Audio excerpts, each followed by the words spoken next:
Guys, इसके पहले हम आपको अनसॉल्व पेपर 4 का पार्ट ए सेक्शन ये हम आपको पढ़ा चुके हैं। हम आपको आज सेक्शन बी पढ़ाएंगे। इसमें क्वेश्चन नंबर 7 to 10 तक के क्वेश्चनों की स्टडी कराएंगे। Each question has the 3 marks. Now in question number 7, find the value of a integrate of a 0 to 1 cot inverse 1 minus x plus x square dx. It is a convert into the tan inverse, so that is the 1 upon, because the tan inverse 1 upon x is equal to the cot inverse x. So tan inverse 1 upon 1 minus x plus x square dx. Now you take the convert कुछ some things, इसको हम क्या करेंगे, इसको हम 1 minus और इन दोनों में से कुछ कॉमन निकालने का प्रयास करते हैं। तो x कॉमन निकाल लिया है तो बचेगा x स्क्वायर में से x माइनस का 1 बचेगा। ऊपर भी कुछ उसी प्रकार से लिखने का प्रयास किया कि फर्स्ट और सेकंड लिख जाए, तो फर्स्ट माइनस का सेकंड। सो ये एक फार्मूला तैयार हुआ है आपके पास, tan A minus tan inverse x minus का y upon 1 plus x into Y के। That is the formula of a tan inverse x minus tan inverse y के। ये आपके पास एक पार्ट हो जाएगा और ये टेन इनवर्स दूसरा वाला पार्ट हो जाएगा। अब आप इसका इंटीग्रेशन आसानी से कर सकते हैं। इसके इंटीग्रेशन में अभी भी आपको समय लग रहा है, सो इसको भी अभी आप थोड़ा सा एक लिमिट लगाएंगे 0 to a वाली। तो इसमें क्या हो जाता है, 0 to a में a माइनस एक्स लिखा जा सकता है। जब इसको ऐसा लिखा जा सकता है तो हम इसे जो है ना अपर लिमिट माइनस फंक्शन लिख सकते हैं। सो अपर लिमिट 1 माइनस का फंक्शन लिख सकते हैं। इसको ब्रेकआउट करेंगे तो 1 से 1 कैंसिल हो रहा है। कितना बच रहा है, टेन इनवर्स एक्स बच रहा है, वही माइनस साइन में, तो माइनस और माइनस प्लस हो जाएगा। प्लस हुआ है जैसे ही टेन इनवर्स, तो टेन इनवर्स 2 बार आ गया है, तो दोनों बार आपको मिल करके 2 टेन इनवर्स तैयार हो रहा है। अब 2 टेन इनवर्स को सॉल्व करते हैं तो क्या होगा, 2 तो आउटसाइड हो गया है, इसको फर्स्ट इंटू सेकंड, तो सेकंड को हम 1 काउंट करते हुए इसको आगे चला लेते हैं। ऐसा क्यों कर रहे हैं, ताकि हमको फर्स्ट का डिफरेंशियल मालूम है। इसको ज्यों कहते हो सेकंड का इंटीग्रेशन, फर्स्ट का डिफरेंशिएशन, सेकंड अर्थात 1 का इंटीग्रेशन। जैसे हम इसको और आगे बढ़ाएंगे तो फर्स्ट जो कहते हो सेकंड का इंटीग्रेशन अर्थात 1 का इंटीग्रेशन। x आ गया है, यहाँ पर टेन इनवर्स का differential 1 upon 1 plus x square हो जाएगा, यहाँ इसका इंटीग्रेशन x होगा। अब क्या करेंगे, अगर आप ध्यान देते हैं इस 2 का अंदर मल्टीप्लाई करते हो तो ये आ गया है, और यहाँ पर यदि आप ध्यान देते हैं कि 1 प्लस एक्स स्क्वायर को t काउंट करते हैं तो कितना हो जाएगा, 2x dx बराबर dt। अर्थात dx इसमें 2 का दोनों ऊपर नीचे मल्टीप्लाई कर देते हैं, दोनों मल्टीप्लाई कर दिया तो ये पूरा dt बन गया और ये t बन गया। तो 1 अपॉन t का कितना होता है, log t बन जाता है। माइनस लोअर लिमिट, सो अपर लिमिट में आपके पास 1 था, लोअर लिमिट 0 था। जैसे हम इसको 1 रखेंगे so 1 into tan inverse 1 minus 1 upon 2 10 log of 1 plus 1 square. तो ये 1 हो गया, लेकिन जैसे 0 डालेंगे तो ये 0 डालने से ये पूरा का पूरा 0 हो रहा है। इसमें जैसे 0 डालेंगे तो 1 अपॉन 2 लॉग 1 प्लस 0 हो रहा है, लेकिन log 1 की वैल्यू कितनी होती है, 0 होती है। तो इसलिए ये 0 हो गया, ये 0 हो गया, बचा हुआ है हिस्सा हमारे पास कितना हो जाएगा, ये टेन वर्स 1 अर्थात π/4 minus 1 upon 2 log 1 plus 1 log 2 कहलाएगा।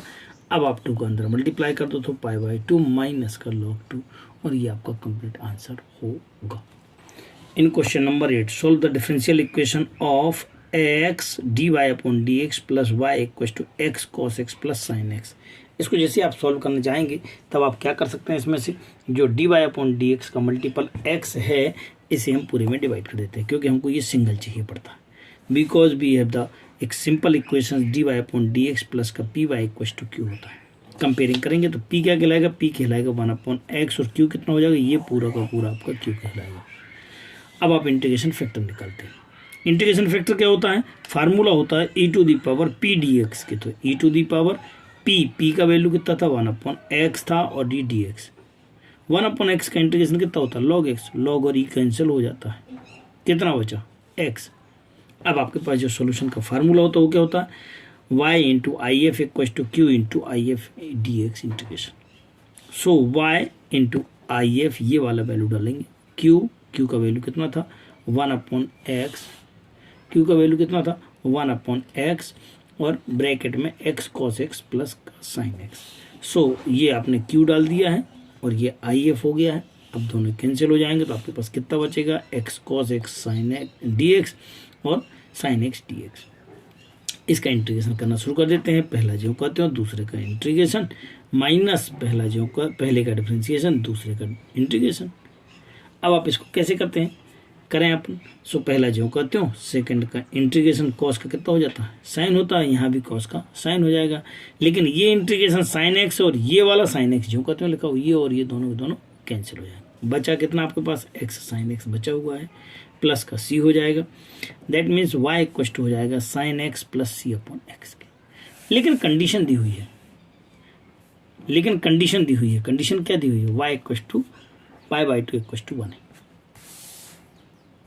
That means x equals to when the pi by 2 then y equals to 1, putting the value y equals to 1 and sin की प्लेस पे आपको x की प्लेस पे pi by 2 डालना है और इसको सॉल्व करने का प्रयास करना है। ये और ये दोनों कैंसिल हो गए। c इक्वल टू कितना आ जाएगा, 0 आ जाएगा। c की जगह 0 डालेंगे, कितना हो जाएगा, y बराबर साइन एक्स आपका कंप्लीट आंसर होगा। Solve the equations of x dy plus का y minus X cube dx equal to 0। अब अगर हम dy अपॉन dx बनाते हैं, इसको नीचे ले जाते तो ये होमोजीनियस तो है नहीं है, तो हम इसको नेक्स्ट टाइप के बनाएंगे। dy upon dx P Y plus के क्यू के फॉर्म में बनाने का प्रयास करते हैं। So dy upon dx equal to, इसको नीचे ले गए हर एक के नीचे, सो माइनस का y अपॉन एक्स और एक्स क्यू अपॉन एक्स। थोड़ा सा इसको सोल्व किया, इसको यहाँ ले आए तो प्लस का हो गया, लेकिन 1 अपॉन एक्स अलग करते हुए y लिख दिया और इसको सोल्व कर दिया y एक्स स्क्वायर। कंपेयरिंग कर दिया, ये क्या कहलाएगा आपका p कहलाएगा और ये क्या कहलाएगा q कहलाएगा। जैसे हम इसका इंटीग्रेशन फैक्टर निकालते हैं, बताएं आप इसका इंटीग्रेशन फैक्टर क्या होगा, e to the power integration of 1 upon X D X. So e to the power X 1 upon X का इंटीग्रेशन कितना होता है, लॉग एक्स होता है। e से और लॉग कैंसिल हो जाएगा, कितना बचा, x बचा। अब अगर हम सोल्यूशन निकालते हैं, सोल्यूशन का हमारे पास फार्मूला क्या होता है, y into I F equal to Q into I F की वैल्यू डालना शुरू करो। y और आई एफ कितना निकाला है, x, इसकी जगह पे x डाल देंगे। q कितना था, एक्स स्क्वायर, और यहाँ पे आई एफ कितना है, x। इन दोनों को मल्टीप्लाई करते हो, एक्स क्यूब का इंटीग्रेशन एक्स 4 अपॉन 4, और अब इसको x से डिवाइड कर देंगे तो आपके पास आंसर, कंप्लीट आंसर तैयार हो चुका है। In question number 9, the a, b and c are the three vectors such as the a plus b plus c equals to 0. If the mod of a equals to 2, mod of b equals to 3, mod of c equals to 5, then find the value of a dot b plus b dot c plus c dot a. So we using the formula of a plus b plus c का whole square को हम mod के form में भी लिख सकते हैं, लेकिन इसका वैल्यू कितना दिया हुआ mod ऑफ में इक्वल टू 0 दिया हुआ है। जैसे आपके पास ये 0 दिया हुआ है, अब आप यहाँ वैल्यू डालेंगे, 0 डाल देंगे, इसका होल स्क्वायर खोलेंगे, a plus B plus C whole square equal to a square plus B square plus C square plus 2ab plus B C plus C. Because this जाता है square, so you can write as the mod form, so mod of a square, mod of b square, mod of c square, but is given is the mod of a equals to 2, 3 and 5. So putting here the 2 square and 3 square and 5 square. After then solving, so 4, 9 and square of 5 equals to 25. We are adding to the edge of 38 and transfer to the another direction, so we get the minus 38 and divide by 2. Then we get the complete answer is the AB plus BC plus CA is equals to minus 17 is your complete answer. Find the equation of a line which is passing through the line this and passing through the given point 1, 1, 1. ये दो लाइनें दी हुई, इन दोनों के intersecting point से और इससे होकर के जाता है। इन दोनों लाइनों का एक पॉइंट निकालते हैं इंटरसेक्ट, सॉल्व कर लेते हैं। इसको भी अपन ने चेक किया, इसको लैम्डा काउंट कर लिया, इसको म्यू काउंट कर लिया, और एक्स वाई जेड की वैल्यूज लैम्डा माइनस 2 करके निकाल लिया। वाई क्वेश्चन निकालना तो 2 lambda plus 3 and z equal to 4 lambda minus 1। This type we get the value of x y and z and direction ratios with the point of 1, 1, 1। एक point आपको दिया था, इस लाइन और इसके डायरेक्शन रेशियोज दोनों के निकाल लेते हैं। तो कैसे निकालते हैं, x2 माइनस का x1, y2 माइनस का y1, z2 माइनस का z1। After then we get the ratios is the lambda minus 3, 2 lambda plus 3 and 4 lambda minus 2. These are the ratios of a line this to this. First line and given point. On the point of a first line and another point. Similarly we can find the direction ratios of a second line and point. So on the second line we can count mu, so x is equals to 2 mu plus 1 and y is equals to 3 mu minus plus 2 and z is equals to 4 mu plus 3 are the point, and with direction ratio with the point of a 1 1 1, so minus कर देंगे 1 1 तीनों में, इसमें भी 1 minus है, इसमें 1 minus, इसमें minus में। आफ्टर देन सॉल्व कर लेंगे इनको, कितना आ जाएगा 2 mu 3 mu plus 1 and 4 mu plus. चूँकि दोनों रेशियो सेम हैं आपके पास, क्योंकि इन दोनों के इंटरसेक्टिंग से जाना था, इससे जाना था, तो इनका रेशियो निकाल लिया, इसका रेशियो निकाल लिया, तो इनका रेशियो दोनों का सेम होगा। सो A1/A2 B1/B2 C1/C2 कितना हो जाएगा लैम्डा माइनस का 3/2 mu k, and 2 lambda plus 2 is equal to 3 mu plus 3 1, and similarly 4 lambda minus का 2 अपॉन में 4 म्यू प्लस 2। ये तीनों के तीनों रेशियो सेम होंगे। अगर सेम है तो इसे हम के काउंट कर सकते हैं। जैसे हम के काउंट करेंगे तो यहाँ से एक रिलेशन निकलता है लैम्डा म्यू और के में, लैम्डा म्यू और के में निकला, तो इसके साथ इसको सॉल्व कर लिया, कितना आ जाएगा लैम्डा इक्वल टू निकाला तो 2 म्यू के प्लस 3। अगर हम सेकंड वाले के साथ इसको सॉल्व कर लेते के को, तो कितना हो जाएगा, तो हो जाएगा 2 लैम्डा प्लस 2 अपॉन में 3 म्यू प्लस 1 इक्वल टू के। इसको फिर से अपन सॉल्व कर लेते हैं, इसका इसके साथ मल्टीप्लाई, इसका अपॉन में 1 लिखते हुए इसको सॉल्व कर लेते हैं। द 2 ब्रैकेट में 2q plus k plus 3 putting the values and plus 2 is equal to multiply, so 3 mu k plus k is your complete line. Then multiply by the 2 2 2 4 mu k plus 3 2 6 plus का 2 2 4, ये कितना हो जाएगा 8 हो जाएगा। 8 को उधर ले जाएंगे, ये के माइनस 8 बन जाएगा, जबकि 4 म्यू के में से 3 के म्यू के माइनस होकर के म्यू के बन जाएगा।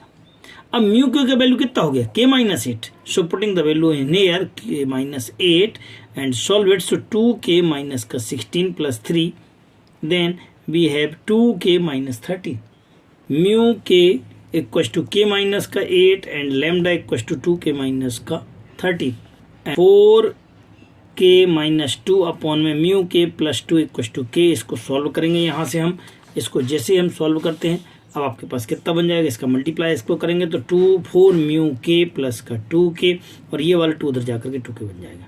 Putting the value of a lambda, so lambda equal to कितना, तो 2 k plus 13 2 k minus 13 sorry, and mu k equal to कितना था के माइनस का 8, and after then we can solve, open the bracket 4 2 8 13 चौको 52 और 4 के plus का 32 and 2 k plus. अब क्या करेंगे, अब के वाले कितने हैं, ये 4 और ये 2 6 हो जाएंगे, इधर आएंगे 8 में 6 माइनस होकर के 2 के बचेंगे, ये 52 उधर जाएगा, 32 माइनस का 2 इक्वल टू 13 माइनस का इन दोनों सॉल्व किया 11, 22 और 2 से डिवाइड कर दिया, के इक्वल टू 11 आ जाएगा। After all putting the value of a k in this here, k equal to 11 put here, then 2 k minus 11, so 2 11 जा 22 minus 13 equals to lambda equals to 9, and after then putting here k values, then we get the mu k equals to k minus का 8, so 11 mu equals to 11 minus 8, solve it and mu equals to 13 by 9. This time we get the lambda equals to 9 and mu equals to 13 by 11. Lambda minus 3 2k plus 2 lambda plus 2 and 4 lambda plus minus 2, putting the value of a lambda in here, then we get the 6 20 and 34. Similar, so we get the intersecting point is the 6 20 and 34, so ratio is the divide by 2, then get the ratio is the 3 10 and 17. This time we get the ratio, and so we can find the line equation of a line which is passing through the this, and ratios is this, so x minus 1 upon 3 and y minus 1 upon 10 and z minus 1 upon 17 is your complete answer of a line which is passing through the given point and intersecting of a given two lines.